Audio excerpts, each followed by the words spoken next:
Park my Bentley. I don't have all day. The words were sharp, casual, and thrown with the kind of entitlement that assumes obedience before it's earned. Mason Klein didn't even look at me when he said it.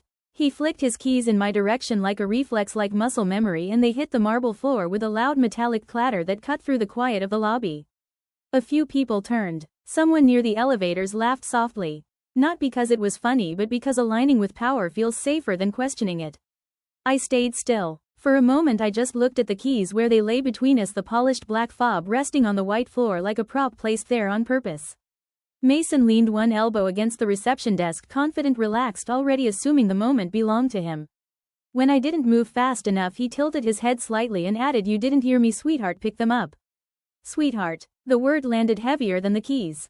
It always does. Not because it's affectionate, but because it's dismissive, designed to shrink someone without effort. I stepped around the desk slowly, deliberately, making sure my movements were calm, unhurried.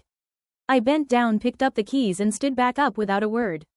I didn't rush. I didn't apologize. I didn't smile. When I placed the keys gently on the counter between us, our eyes met for the first time. His smile widened. "Good," he said, loud enough for anyone nearby to hear. "See, this is what I like. The old culture here was way too soft." Then he turned and walked toward the elevators like the building already belonged to him. And that was the moment I knew the board had made a mistake. Mason Klein had arrived with a reputation. Corporate savior. Turnaround specialist. The kind of man consultants loved and teams quietly feared. Had been hired to restore discipline and shake things up, phrases that often translate to humiliation wrapped in performance metrics. The board adored him already. They loved his confidence, his bluntness, his promises to cut inefficiencies. They saw decisiveness. They saw results. What they didn't see was the way he treated people he thought were invisible. I was at the reception desk that morning by choice. Our regular receptionist was out sick and my chief of staff had insisted I stay upstairs out of sight. I told her no. I wanted to see Mason before the filters went up, before he learned which faces mattered. I wanted to see how he behaved when he believed no one important was watching. Within minutes he showed me exactly who he was. By late morning the building felt different. Tighter. Mason had already called an impromptu meeting in the open workspace, standing in front of the glass conference room with his jacket off and sleeves rolled up, performing leadership for an audience. "I am not here to make friends," he announced. "I am here to get results." He paced as he spoke, pointing at department heads, criticizing budgets, timelines, staffing levels, enjoying the discomfort he created. When a senior manager calmly explained a process Mason didn't fully understand, Mason smiled thinly and said, "Wrong. That's why you needed me." No one laughed. No one clapped. People stared at the floor, at their notebooks, at anything that wasn't him. I watched from behind the desk, listening, taking mental notes. Mason didn't just criticize. He dominated. He used public pressure as a tool, sarcasm as authority. He wasn't correcting mistakes. He was asserting control. And the most telling part wasn't what he said. It was how he looked around after each jab, scanning for reactions, gauging who flinched and who stayed silent. That's how you identify men like Mason. Not by their ambition, but by how much they enjoy watching others shrink. That night I sat alone in my apartment, city lights reflecting off the glass behind me, and opened a file on my laptop labeled Klein. I wrote down exact phrases, times, names, witnesses. I wasn't angry. Anger clouds judgment. I was methodical. I pulled up Mason's contract and read it carefully. 3 years. Aggressive compensation. Performance bonuses tied to profitability. And buried neatly in the legal language a clause allowing immediate termination for misconduct, reputational harm, or ethical violations. Mason believed respect came from fear. He had no idea what accountability looked like. The next morning I returned to the lobby in the same simple outfit. Same blouse. Same neutral expression. Same quiet presence. Mason arrived late, sunglasses still on, indoors, confidence untouched. He tossed his keys again. This time they landed closer to my feet. "Pick those up," he said casually, like ordering coffee. I bent down, picked them up, and placed them on the desk. "Do you always throw things when you want them handled?" I asked lightly, almost curious. He blinked, surprised, then laughed. "Do you always talk when you should just do your job?" I nodded. "Understood." He leaned closer, lowering his voice. "You'll learn fast." I like that. He walked away smiling. And I let him. Because Mason didn't realize something crucial. He thought humiliation was power. He thought visibility was control. He thought he could dominate a space simply by occupying it loudly. What he didn't understand was that power doesn't announce itself. It observes. It records. It waits. And men like Mason never notice when the floor beneath them starts to thin. By the end of that second day I had already seen enough to know this wasn't just arrogance. It was pattern. And patterns always repeat. The only question was how long I would let him keep performing before I turned his confidence into evidence. I didn't intend to stop him immediately. I intended to let him destroy himself first. By the end of the first week, Mason Klein had done exactly what men like him always do when given unchecked authority. He mistook fear for respect and noise for leadership. The building felt louder but conversations were quieter. People stopped speaking freely in hallways. Laughter disappeared from the break room. Slack messages became careful neutral, stripped of personality. Mason didn't notice the damage he was doing because he didn't measure success by stability. He measured it by submission. Meetings became performances. He called people out publicly instead of pulling them aside. He asked questions designed to corner rather than clarify. When someone hesitated, he smiled like he'd caught blood in the water. "If you don't know your numbers," he said casually, "you probably should be in this room." He rewarded those who echoed his language and punished anyone who challenged it. He didn't just want results. He wanted dominance. The board loved the optics. They saw decisive emails and aggressive timelines. They saw someone who took charge. They didn't see the quiet exits from the office after dark, the stress headaches, the subtle unraveling of a culture that had taken years to build. And Mason made sure they didn't. He controlled the narrative upward while terrorizing downward. It was a system he understood well. I stayed where he expected me to stay. Quiet, peripheral, unimportant. From the lobby desk I watched patterns emerge. The same people were targeted repeatedly. Procurement, finance, compliance. The departments that asked questions. The ones that slowed him down. Mason didn't like friction. He liked obedience. And when obedience wasn't immediate, he applied pressure until it cracked. The shift from cruelty to danger came during a meeting Mason called vendor optimization. He spoke about suppliers like they were disposable assets instead of partners.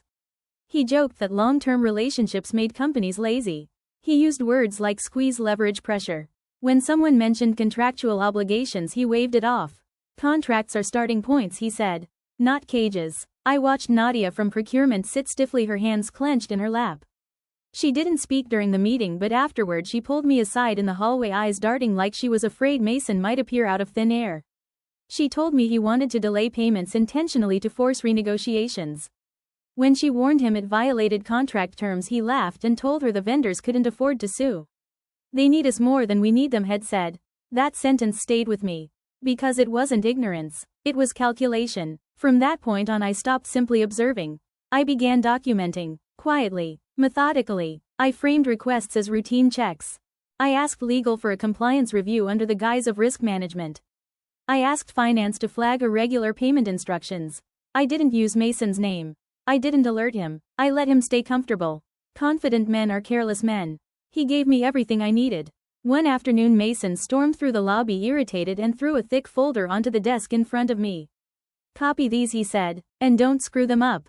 The folder contained a vendor termination notice so aggressive it bordered on extortion. When I asked gently whether legal had reviewed it, he leaned in and said, "Procedures are for people who can't make decisions." "I make decisions." I nodded. Understood. But before the pages ever touched a copier, I photographed them. I emailed them to legal with a single line asking whether leadership had unilateral authority to issue such notices. The reply came within an hour. No. Clear violation. High litigation risk. Mason was no longer just cruel. He was reckless. The irony was that he still thought I was irrelevant. That illusion cracked slightly when I appeared on a meeting invite later that week under my full title. Executive Strategy Liaison. A title my chief of staff had created years earlier to allow me unrestricted access across departments. Mason hadn't bothered to learn it. He walked into the boardroom, saw me seated at the table instead of behind a desk, and hesitated just long enough to reveal confusion before masking it. "You're Lisa," he said flatly. "Yes." He glanced at the agenda, then at me again, recalibrating. "All right, sit." The meeting unfolded as expected. Mason presented his vendor strategy confidently, speaking in absolutes, dismissing concerns as fear. When he finished, the room was quiet. I asked one question, calm and precise. "Do you have written approval from legal and compliance for intentionally delaying contracted payments?" His smile tightened. "It's strategic timing. Will you put that in writing?" I asked. He laughed once sharp. "You're taking words too literally." "I am trying to protect the company," I said. His eyes hardened. "You're here to take notes. Not protect anything." I nodded. Understood. I let it go. Because by then I already had the emails. The directives. The pressure had applied behind closed doors, letting him think head one was part of the process. After the meeting he cornered me in the hallway, voice low and angry. "You're going to be a problem," he said. "I am not trying to be," I replied. "Yes you are," he snapped. "Stay in your lane." I looked at him calmly. "I am." That night legal forwarded me a chain of emails Mason had sent to finance. Instructions to delay payments. Implicit threats about performance reviews. Language that made my stomach tighten. This wasn't just a liability. It was a blueprint for collapse. That was when I stopped thinking about removing Mason and started thinking about dismantling him. Because men like Mason don't just leave quietly. They rewrite the story. They blame systems. They blame people. They charm their way into the next position and do the same damage again. If this was going to end, it had to end completely. I didn't confront him. I didn't warn him. I didn't give him the courtesy of resistance. I let him continue. I let him believe the board adored him. I let him think fear equaled loyalty. I let him hang himself with his own confidence. And while Mason performed dominance on the surface, I built a case underneath it, page by page, email by email, witness by witness. By the time he sensed something was wrong, it was already too late. The decision to end Mason Klein didn't come from anger. It came from certainty. By then I wasn't reacting to him anymore. I was managing an outcome. There is a moment in every reckoning when emotion gives way to structure, when instinct steps aside for precision. That was where I was. Mason believed the ground beneath him was solid. He had no idea it had already been measured, weakened, and marked for collapse. I asked my chief of staff to schedule a quarterly executive briefing with the board. Nothing dramatic, no urgency, no red flags, just another calendar invite buried among routine obligations. I also asked her to include Mason.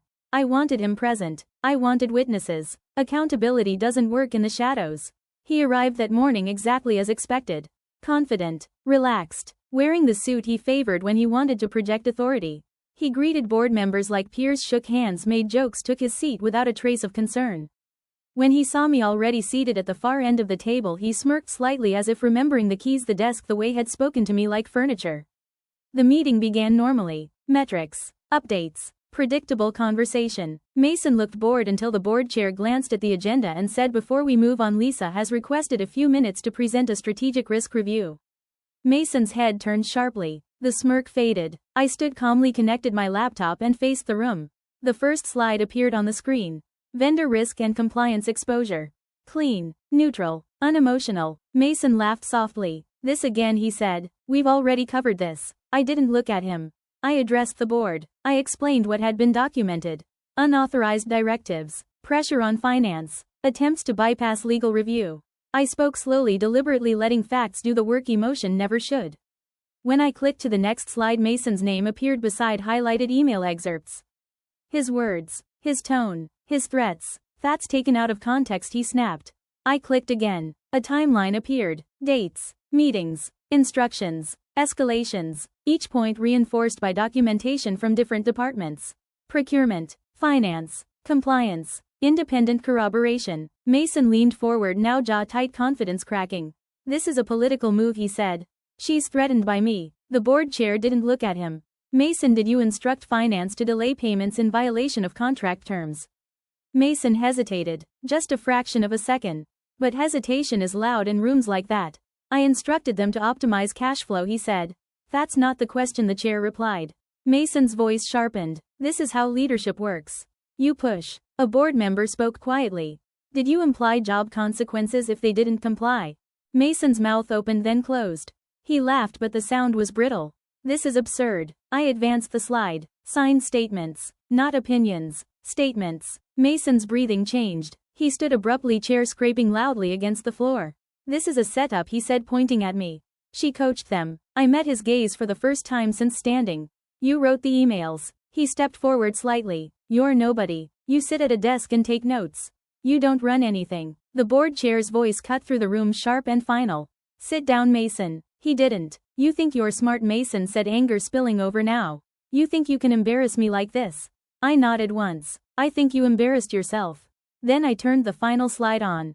Ownership and governance structure. The room changed instantly. Not gradually. Instantly. The screen showed the holding company, the controlling stake, the authority chain, and my name at the bottom. Lisa Morgan, majority owner. Mason stared at the screen like it was a mistake.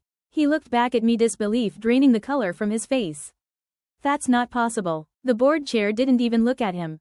It is. Mason's voice dropped. Why wasn't I told? You never asked, someone said. He turned back to me, scrambling now. This is insane. You let me. I observed, I said calmly. He shook his head. You set me up. No, I replied. You performed. The board chair folded his hands. Mason Klein, effective immediately. Your employment is terminated for cause. Mason laughed, sharp and broken. You can't do this. Legal counsel spoke for the first time. We can. And we are. Mason turned to me, desperation creeping into his voice. Lisa, we can fix this. Let's talk privately. I shook my head slowly. You told me to stay in my lane. Security entered quietly. Mason's voice rose as they approached. You need me, he said to the room. You'll regret this. No, I said. We won't. They escorted him out. I watched until the doors closed. But I wasn't finished. That afternoon I authorized formal disclosures to all affected vendors, clarifying that Mason's actions were unauthorized and that contracts would be honored. Transparency matters. So does record. I also approved internal reports to compliance bodies. Not vindictive. Accurate. Mason would not quietly reinvent himself somewhere else. At the end of the day, I called a company-wide town hall. People filled the auditorium, uncertainly, whispers moving faster than facts. I stood on stage without theatrics, without triumph. I want to address what happened today, I said. Leadership does not mean fear. It does not mean humiliation. And it does not mean risking people's livelihoods to feel powerful. The room exhaled. Mason Klein is no longer with this company. The decision was made based on documented misconduct. Going forward, we rebuild with clarity, dignity, and accountability. I paused, then added, some of you met me this week at the front desk. Recognition rippled through the room. My name is Lisa Morgan, I said. I am the majority owner of this company. No applause. No gasps. Just stillness. Respect settling where fear had been. Later that night, I stood alone behind the reception desk one last time. The marble floors gleamed under soft lights. The building felt clean again. Quiet. My assistant had left a small box on the counter. Inside were my keys. Not Mason's. Mine. I held them for a moment, then set them down gently. Mason thought power came from humiliation. He thought authority was loud. He thought invisibility meant weakness. He was wrong. And by the time he realized it, everything he had built his confidence on was already gone.